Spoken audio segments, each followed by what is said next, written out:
ભગવાન શિવ શા માટે આવી ગયા મહાકાળીના પગને નીચે?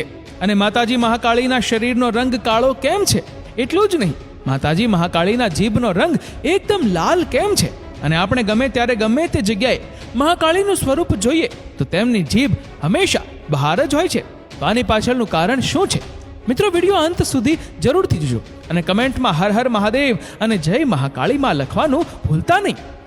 મિત્રો, દેવી દુર્ગાની 10 મહાવિદ્યાઓમાંથી એક છે મહાકાળી, જેમના ડરામણા સ્વરૂપનું સર્જન રાક્ષસોનો નાશ કરવા માટે થયું હતું. આ એક એવી શક્તિ છે જેનાથી કાળ પણ ડરે છે.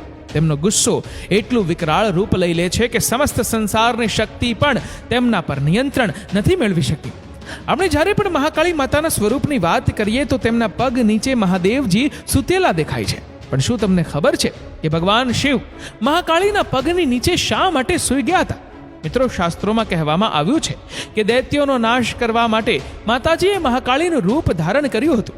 શાસ્ત્રની એક કથા અનુસાર રક્તબીજ નામના દૈત્યે ઉગ્ર તપ કરી ભગવાનને પ્રસન્ન કરી વરદાન માંગ્યું હતું કે જ્યાં તેના રક્તનું એક બૂંદ પણ પડે તો તેમાંથી તેના જેવા અનેક શક્તિશાળી દૈત્ય ઉત્પન્ન થઈ જશે. આ વરદાનને કારણે તે એકદમ શક્તિશાળી બની ગયો હતો. શક્તિશાળી બનેલો રક્તબીજ દેવો પર તેમજ નિર્દોષ લોકો પર ત્રાસ ગુજારી રહ્યો હતો. ધીરે ધીરે બધી જગ્યાએ તેણે હાહાકાર મચાવી દીધો હતો.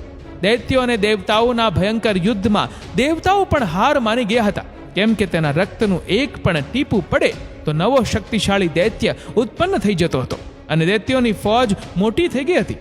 અને આ ફૌજ સામે દેવતાઓનું જીતવું મુશ્કેલ બની ગયું હતું. ત્યારે તેને રોકવા દેવતાઓએ માતાજીને પ્રાર્થના કરી હતી. દેવતાઓની પ્રાર્થનાથી મહાકાળી માં યુદ્ધના મેદાનમાં ઉતર્યા. આટલા બધા દૈત્યો જોઈને મહાકાળી માં જરા પણ ડર્યા નહીં અને તેણે પોતાનું ઉગ્ર સ્વરૂપ દેખાડ્યું. આ ઉગ્ર સ્વરૂપ જોઈને ઘણા ખરા દૈત્યો તો એમ જ ડરી ગયા હતા અને બેહોશ થઈ ગયા હતા. ત્યારબાદ યુદ્ધ મેદાનમાં માતાજીએ દૈત્યોના સંહાર કરવાની શરૂઆત કરી દીધી. દૈત્યનો વધ કરવા માતાજીએ પોતાની શક્તિને યુદ્ધ મેદાનમાં ઉતારી હતી. માતાજી દૈત્યો સાથે યુદ્ધ કરવા લાગ્યા. વરદાનને કારણે જ્યાં પણ રક્તબીજના રક્તનું એક પણ ટીપું પડતું ત્યાં એક દૈત્ય ઉત્પન્ન થઈ જતો, જેને કારણે અનેક દૈત્યો ઉત્પન્ન થઈ ગયા. વધુ દૈત્યો ઉત્પન્ન ના થાય તે માટે માતાજીએ રક્તબીજના રક્તનું પાન કરવાનું શરૂ કર્યું. રક્તનું પાન કરવાથી તેમની જીભ એકદમ લાલ થઈ ગઈ હતી, દાંત પણ લાલ થઈ ગયા હતા. ઉપરાંત રક્ત તેમના કપડા પરથી અને તેમના શસ્ત્ર પરથી ટપકી રહ્યું હતું.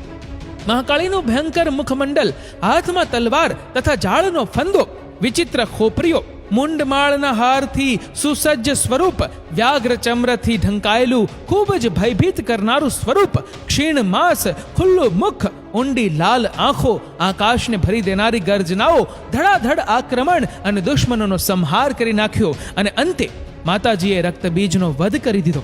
પરંતુ માતાજીનો ગુસ્સો ચરમ સીમાએ પહોંચી ગયો હતો.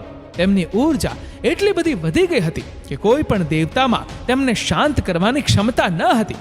એવી પ્રચલિત કથા છે કે માતાજીએ એટલો બધો ગુસ્સો કર્યો જેને કારણે તેમનો વર્ણ કાળો પડી ગયો હતો, જેને કારણે તેઓ મહાકાળી નામથી ઓળખાયા. તમામ દેવતાઓએ મહાદેવજીને માતા કાળીને શાંત કરવા પ્રાર્થના કરી. માતાજીને શાંત કરવા શંકર ભગવાને પણ અનેક પ્રયત્નો કર્યા, પરંતુ તમામ પ્રયાસ નિષ્ફળ ગયા, જેને કારણે અંતે શંકર ભગવાન માતાજીનો માર્ગ રોકવા જમીન પર સૂઈ ગયા. જ્યારે માતાજી ત્યાંથી પસાર થયા ત્યારે મહાકાળીએ તેમનો પગ મહાદેવજી પર રાખી દીધો હતો. ભગવાન શિવ પર ચરણ મુકાઈ જવાને કારણે તેઓ એકદમ રોકાઈ ગયા અને તેમનો ગુસ્સો શાંત થઈ ગયો. આ ઘટનાને કારણે માતાજીની જીભ બહાર આવી ગઈ હતી અને આપણે માતાજીના આ જ સ્વરૂપની આરાધના કરીએ છીએ.